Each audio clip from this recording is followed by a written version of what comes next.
The following podcast is brought to you by patreon.com/WrestleMedia.ca. Like what you hear? Want more of it ad-free, uncensored, and earlier? Sign up today at patreon.com/WrestleMedia.ca and start getting more for as little as $2 a month.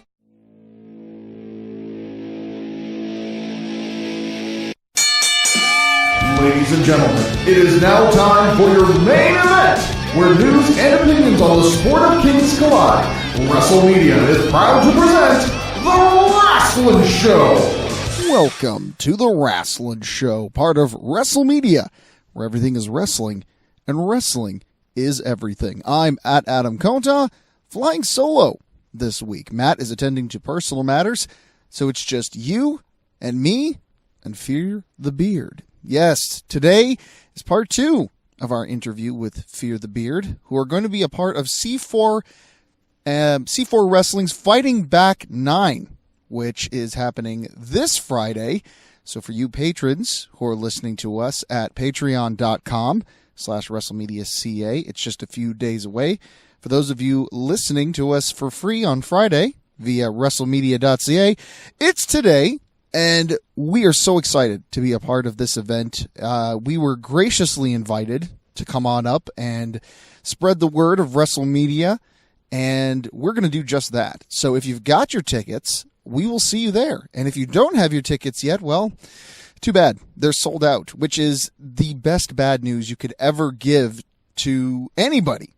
These tickets are sold out. And the reason I say that this is great news is because if you're not familiar with Fighting Back, well, it's all because of one man, Frank Morin, a.k.a. Stinky the Homeless Guy, a young man who was well on his way to a promising career in the pro wrestling business, whose life was cut down in its prime by cancer. So this show is a way to collect money and support for the Canadian Cancer Society, and every dollar raised goes towards that charity. So this is all for an excellent cause. So the fact that it's sold out for the first time ever, by the way, is a great thing. Just want to point out, first year that WrestleMedia has been invited to be a part of the show, first year it's sold out. Coincidence? Most likely. But still, I just wanted to kind of mention that, and hopefully a few people will put 2 and 2 together there themselves.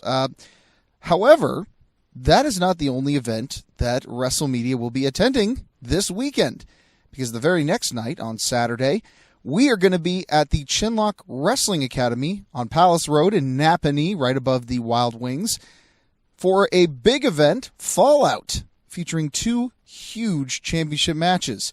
The first one is for the Cale Murphy Memorial Championship, CJ Felony taking on the promoter of Chinlock Wrestling, Jan Murphy, who technically did earn this shot. He won the big battle royal, the Chinlock Rumble. So he's got the opportunity to challenge CJ Felony for the belt and defend his brother's honor. And it's a street fight. So you know it's going to get ugly. It is going to get vicious, and it's going to be pretty dang entertaining.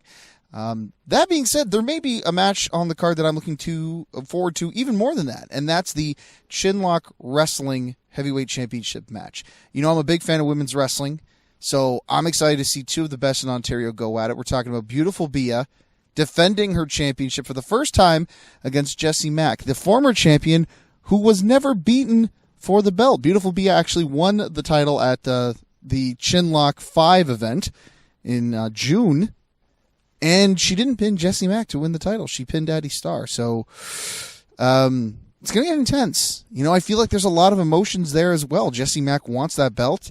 She feels like she never lost it. Technically, she's right. And Bia wants to prove that she's not some fluke, that she can beat the former champ. So this is either going to cement Bia as a true champion, or we're going to see Jessie get the championship back. Either way, I think it's going to be an incredible matchup. So I'm looking forward to that one big time. WrestleMedia is going to be at a lot of different events as we continue through 2019, and we want you to be there. So make sure that you keep checking the On the Road section at WrestleMedia.ca to find out where we are going to be next. We're actually working on a couple of events for September that I'm super excited about. We're going to have those details for you coming up very, very shortly, as long as we can cross some T's and dot some I's. In the meantime, I want to thank all of the promoters. You know who you are. Anthony, Sebastian, for inviting us out to their events in Toronto this past weekend. The Union of Professional Wrestling, the Summit. We had presence at both. And then, of course, there was all the shows that we attended just as fans. Ring of Honor's Summer Showdown, Super Show, or Supercard. NXT TakeOver, Toronto. SummerSlam. We were there.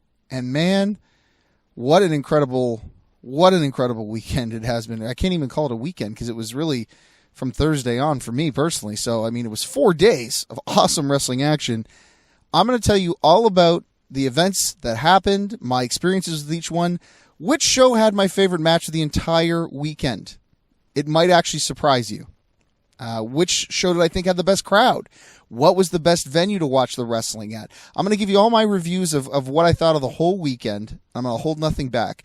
But that's only for our patrons. Only you that have put a few ducats in our bucket and continue to do so every single month at patreon.com/WrestleMedia.ca. So if you want to get in on this, you've got time. Head over to patreon.com/WrestleMedia.ca. Put a few ducats in the bucket and you'll get early access to episodes. You can get extended versions of the episodes, including all that stuff that I talked about earlier. You can even get exclusive podcasts that are only for certain members at certain tiers. So go and check that out, WrestleMedia.ca. Click on the little Patreon button or go straight to patreon.com/WrestleMedia.ca. All right, I think I've done enough shilling. Instead, what I'm going to do is throw it over to the second half of our interview with Fear the Beard. These guys were a great interview, and you're going to hear from them and everything else that they wanted to talk to me about, music, tattoos, and, of course, some wrestling. Let's jump right back in. I mean, I listen to a little bit of everything. I know it's a cliche answer to say, but I guess it's a little bit easier for me to say what I don't listen to. I don't listen to very much or even any electronic music. If there's not an instrument in it, I can't get hooked. The only exception to that being hip hop. You know, there's not necessarily instruments, but, you know, they'll often sample stuff that has instruments. But from there, that's the lyrical side that gets me. So just straight electronic music where, you know, it's just sounds being put together and there's no lyrics to get me. There's nothing there for me.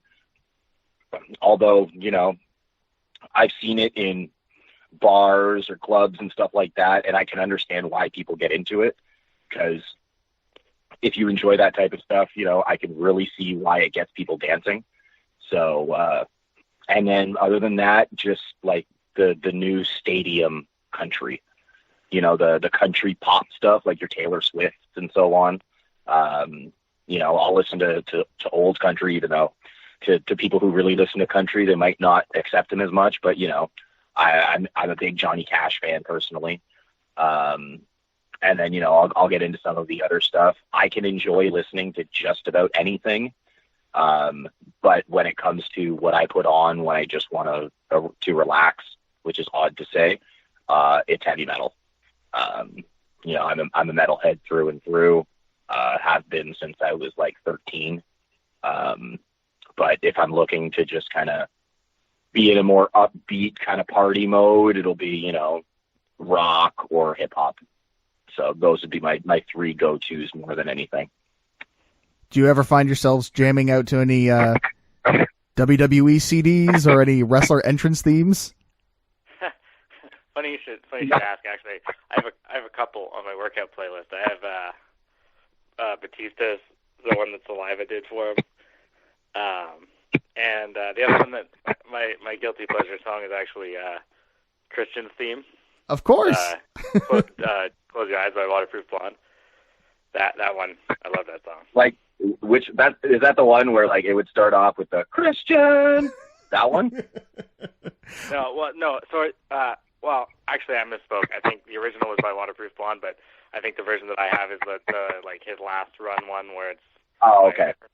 Band, but because like I like the other one too, but it's not one that you can see somebody just kind of sitting there listening to, right? So. I do as well. I don't have any of the CDs, but I find myself every once in a while just going through like a spell where I'll just start listening to a bunch of wrestlers' themes. If I'm going to list, some of the newer ones that kind of stand out to me that I've enjoyed, I guess a guilty pleasure of sorts because it doesn't really fall into what I would normally listen to, but one that I've liked a lot in the last few years is Sasha Banks' music. It's completely out of what I normally listen to, but for some reason, it's like I put that, like if that song comes on, I'm cranking the volume. And I think for me, the best wrestling theme song that I've heard in the last decade, maybe, that I played on repeat forever and probably drove every passenger in my car nuts was Bobby Roode's Glorious. That's fantastic. Thanks for revealing that to us, guys. I really appreciate it. You had mentioned that you didn't think anybody would be the kind of person who would sit there and listen to the first singles theme for Christian with the operatic beginning. That is, unless, of course, you were me at age 18. And that's because, of course, I was a huge Christian mark. I was a big, big fan of the guy. So that leads me to my next question, which is your influences when it comes to professional wrestling, when you guys maybe first got into the business, or even before that, when you first became fans. Who were the wrestlers that you guys watched and looked up to and wanted to be like, and how did that evolve and change over time as you became part of the business yourselves? Well, I mean, John's been watching wrestling rather longer than I have, so I'll let him start and then I'll follow up. Yeah, the age one there goes back a little bit further. I started watching wrestling. I'm 36 now, and I started watching wrestling when I was maybe 4. So back in '87. So right in the height of Hulkamania and all of that. It was post WrestleMania 3, so Hulkamania was running wild. So of course, as a 4-year-old kid, I was hooked on Hulk Hogan, and then hooked on Macho Man, and then all of a sudden, who's this crazy guy that's running out to the ring and doesn't stop moving, and looks like a ball of lightning, and it's like, oh, okay, I'm an Ultimate Warrior fan now. Then as I started to get older, I started to kind of gravitate more to the wrestling and the storytelling side of things. Became a Bret Hart fan, a Shawn Michaels fan, etc. But I think where I really started to kind of gravitate to the different characters, I always say when I first got into wrestling, as most people do, you follow the big baby faces. You know what I mean? Most people, when they're young, they're following who the big stars are within the company. But then when I started to get, I don't know, probably, early 90s is when I really started to kind of pay attention to the workers. You know what I mean? That's when I really started to become a fan of, the people who are fighting for and holding the Intercontinental title. I kind of realized that those were, the better wrestlers per se. They were more technical and involved. And the first one that kind of drew me in and away from the big star was Jake the Snake Roberts. Once I saw that, it didn't hurt that he had, a big, gigantic python with him, which, to this day, I still love snakes because of that. And one day I will own an albino Burmese python just because of Jake Roberts. Then, I became a fan of Cactus Jack, Raven, those kind of guys. The darker characters that might not have said as much or might not have been, necessarily yelling in your face, but when they spoke, you paid attention. And that's kind of where my wrestling changed. And then, because I know the end part kind of meshes in with Cable's, I'll let him kind of tell his story, because once we get into his period of wrestling, we both ended up liking a lot of the same wrestlers. So, well, see, I'm a bit younger than John. I'm 24, and I started watching wrestling when I was about 14.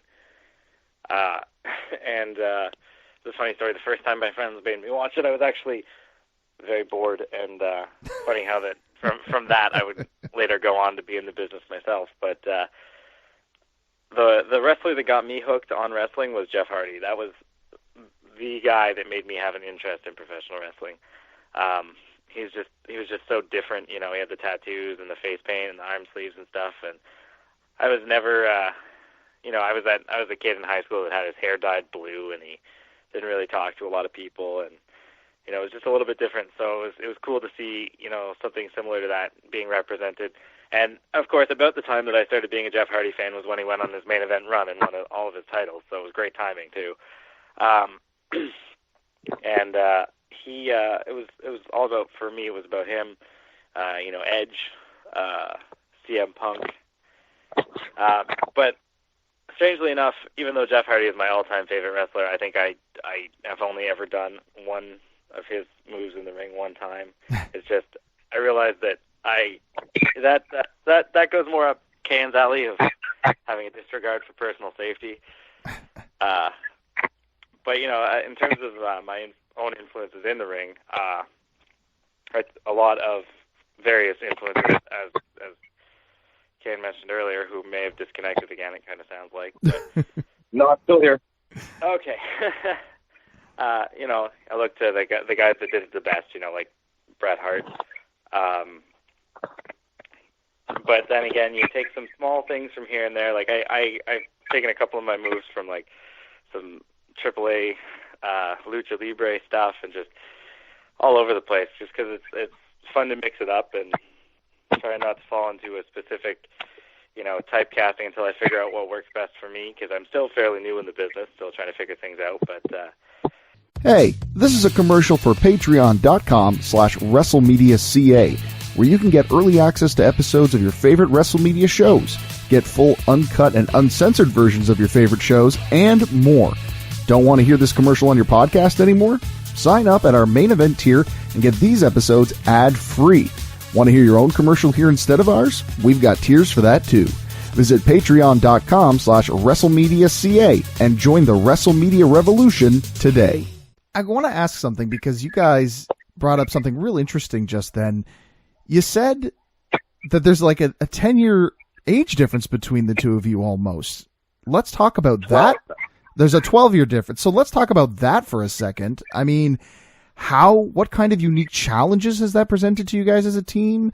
What kind of unique advantages has that given you guys as a team? Or has that even been a factor between the two of you? It hasn't really, other than from my side anyways. Occasionally I'll say something, and then kind of that's when it clicks in that there's an age difference. Some people might say that I'm a little immature for my age. As far as, the way I like to have fun and so on and so forth. When it comes to, business is business, and my bills are paid and I take care of all of that. But, I don't have a problem sitting around. Like, I'm currently looking at my Nintendo and Super Nintendo that are still plugged in and hooked up to my TV. And we're not talking about the classics, right? We're talking about the original systems. The original ones, you know what I mean, that you have to put a cartridge into and so on. I collect comic books, you know what I mean? Not that that's, a younger thing to do, especially anymore. But, I don't necessarily act like all 36-year-olds. And, not to say that he's, anything, but Cable also doesn't act like many 24-year-olds that I know. So I think we kind of meet each other in the middle there. But every once in a while, I'll say something like, hey, remember when this happened? And then I realized that he was like 7 when that happened.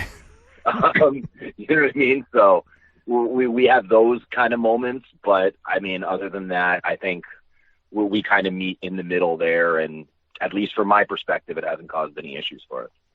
Generally, people are actually kind of surprised when they find out how old Kane is, because I think a lot of fans have asked us recently if we're brothers. So I think everyone assumes he's just my older brother, which on some level, he's kind of like the brother I never had. But I don't think people, when they look at us standing side by side, I don't think they look at him and say, oh, he's 12 years older than Cable. But it's kind of funny in that. And I think it helps that I still have all of my hair and I'm not going gray. So I think that certainly helps me. Actually, I am going gray. Funny you should mention that. But Well, then I guess you guys will have to add in some Just for Men into the routine then, as well as the beard oil then and the whip. Hey, Just for Men, if you want to sponsor us. There you go. Yes. There you go. We'll sell it at the merch table. Get that money, boys. Absolutely, for sure. Well, that's really fascinating that you guys have such an age difference, and yet it's not really much of a factor for the two of you. Kay, and I have to ask, we had James Stone on recently, and he's really big into superheroes and comic books. So since you mentioned that as an interest of yours, I wanted to ask about some of your favorite titles. Who do you enjoy reading right now? I love comics in general. Like, I'm a huge fan of the MCU and all of that. I grew up, watching all sorts of, superhero cartoons on TV. But I'm a huge Batman fan. Batman, if you look around my room, I've got 3 Batman pictures, 2 Joker posters, and 2 Harley Quinn posters. And then, I've got like figurines on the walls and pop vinyls and the limited edition Batman 66 Blu-ray release. And, so Batman is definitely where I go. As far as comic runs and stuff, I guess an easier answer for me would be to kind of go, writers. For me in Batman comics, I absolutely love Grant Morrison's work. It's always, thought-provoking and makes you kind of, you can reread it several times and get something different out of it every time. So that's definitely a writer that when I see he kind of came out with a new book, I run to grab it. And Cable, you had mentioned earlier that fishing is a big part of your life outside of the ring. Can you tell us a little bit more about that passion for that and where that came from and what is it about fishing that kind of gets you in that good mindset? Well, so I have a family cottage just outside of Kingston, which when I used to live in Kingston was a 20-minute drive, which was great. But there's a lake there, and there's a fishing camp kind of just down the way from us that we've all known forever, and it's basically like one big family. And so growing up, spending time at the cottage, not much to do. We didn't have TV or anything, so it was be outside fishing, and I would fish, for as long as the sun would be up in a day, I'd be out there fishing. And so it was always something that I looked forward to. It's what got me through the school year when I was a kid, knowing that I would get to spend the summer outside fishing and seeing everybody that I like to go fishing with. But then as I grew up, it kind of became, just a way for me to get out and get away from social media, from, if I had the day off work, get away from responsibilities and just be outside and think back to all the good memories that I had with it and all the people that I've gotten to go fishing with over the years. And if you catch something, you catch something. That's great. But, it's called fishing, not catching for a reason. It's just about being out there and enjoying the day, making some good memories, maybe listening to a little bit of country music. And it's a great time too if I'm out by myself for me to visualize and reflect on the way things are going. I know when I was going through wrestling training, I didn't have a lot of opportunities to get out fishing, but whenever I did, that's kind of when I compartmentalized and sat back and thought about things, because I have this bad habit of being really hard on myself. And when that starts to pile up, I like to get away for a bit and be like, okay, no, the sky is not falling. You haven't done anything we can't fix. Let's figure this out and let's get back at it with a fresh mindset. So that's what it's always been about for me, just a bit of a break from real life and a chance to do something I love.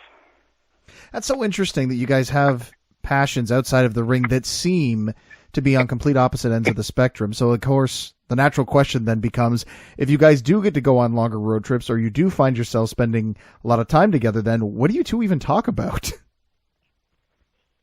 I mean, thankfully, we have a lot of common interests. We like a lot of the same music. Oddly, like if you were to do like a Venn diagram, it's the outskirts of what we both kind of listen to that cross over. We don't have the same favorite bands, but a lot of our, I guess, tangential bands that we listen to or that we enjoy listening to are the same.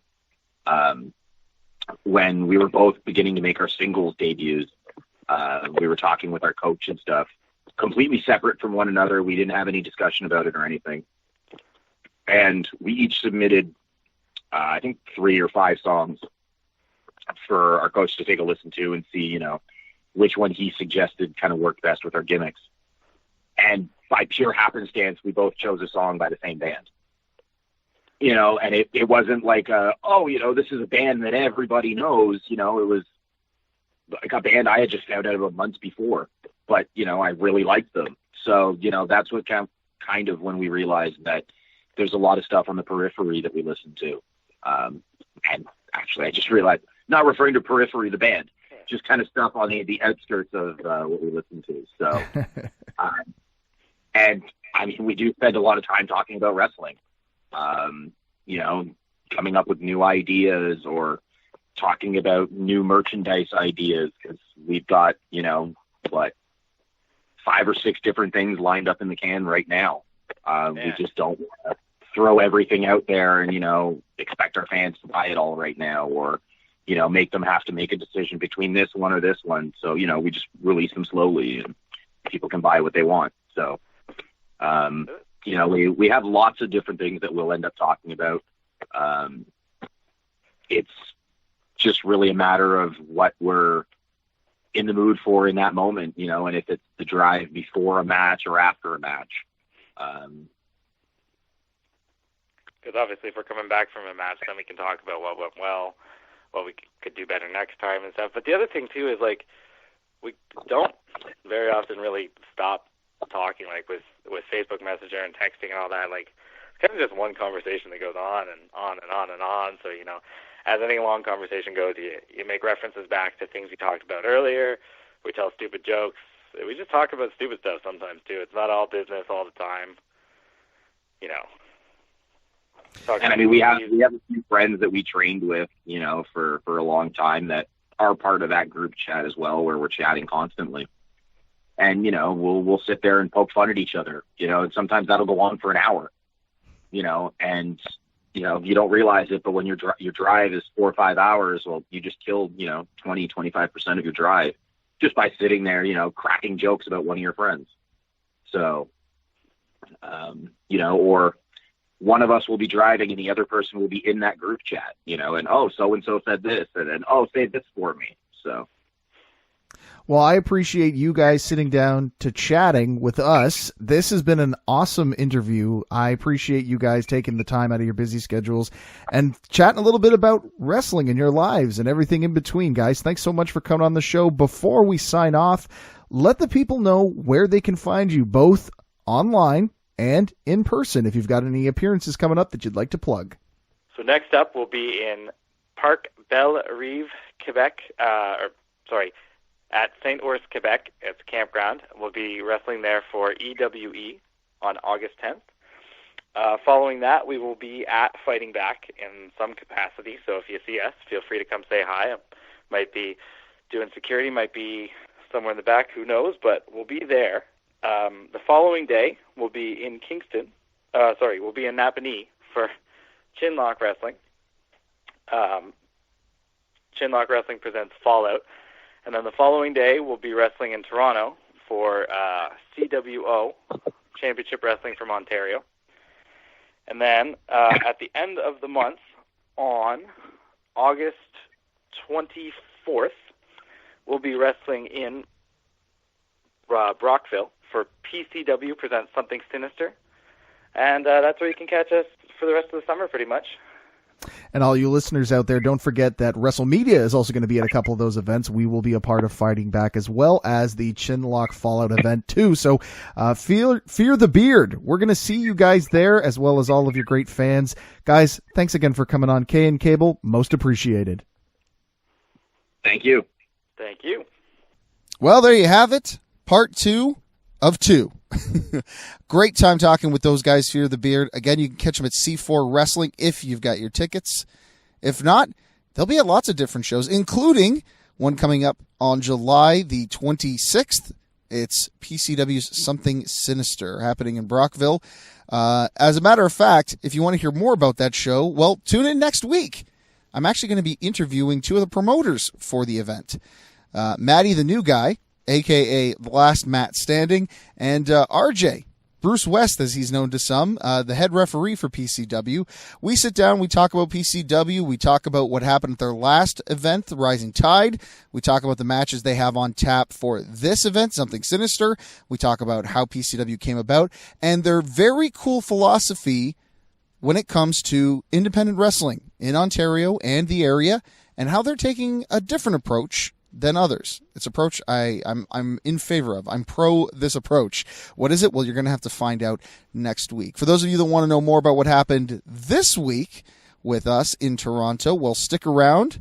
You'll hear a little bit more if you're a patron, that is. So if you want to hear that and you aren't yet a patron, you know what to do. Visit patreon.com/WrestleMedia.ca. Now, if you want to keep up to date with what's happening in the world of WrestleMedia, I recommend you sign up for our free newsletter. You can find it on our website. Click the newsletter button. Or if you're a first-time visitor, first of all, thanks for checking us out. And secondly, just wait a moment. There'll be a pop-up there, and it'll give you the opportunity to sign up for our free, again, I stress, free newsletter, which gives you features like our podcast of the week, some exclusive video content. Sometimes you'll get a little Patreon preview, or maybe you'll get an exclusive contest that's only available to you, our newsletter subscribers. But check it out. We love putting it together for you, and it gives you all the big highlights of the week. That is our newsletter. And speaking of videos, hey, maybe you didn't know we have a YouTube channel. Check that out, because we do offer different formats for this show. We do have the audio version, but we also have a YouTube version. So if you like to listen to your podcasts via YouTube, you can do that. Plus, we have our On the Road series, which I have lots of footage for from this past weekend. We have Package Pile Driver, where I look at different promotional loot boxes, if you will, for professional wrestling. I've got one sitting on my desk at home, and of course, I'll give you a little hint about what's coming up next. We did take a trip to the WWE Superstore over the weekend, and we visited a lot of different merch tables over the weekend, so we're going to kind of do a little Toronto swag bag reveal when I get a little bit of an opportunity, so stay tuned for that. I've got a new series that I'm cooking up in my brain right now. I don't want to give away too much here. I'm going to have to film some stuff before we can make it official and throw it out there.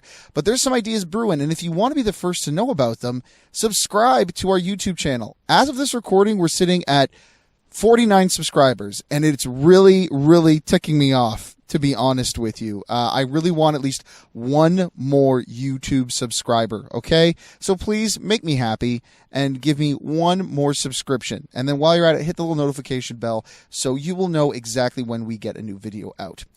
That is all for me. For everybody listening to us for free at WrestleMedia.ca. If you want more, well, you know what to do. Throw some ducats in the bucket.